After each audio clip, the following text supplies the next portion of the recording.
Good day mga boss, meron pong pinagawa sa amin itong MI10T at ang problem po ay camera hindi po gumagana. Kung napapansin po ninyo dito, butas po ang board dito. Galing na po ito sa ibang shop at yon mali po ang tornilyong nilagay nila na long screw po ito kaya nabutas ang kanyang board at tinamaan po ang mga linya ng board nito papunta sa camera po kaya hindi po gumagana. Kaya kung napapansin po ninyo dito sa video na to, ang daming jumper. So yan po yung mga naputol na mga linya dahil po sa maling screw na nilagay po sa unang pinagawan po nito. So tapos ko na po ito magawa. Ang solution nito ay kailangan po idugtong or i-jumper lahat ng linyang naputol po one by one.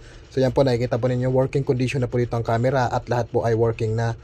Maging ang kanyang 108 megapixel ay gumagana na po. Sa may mga ganitong problem po, punta lang po kayo sa aming shop.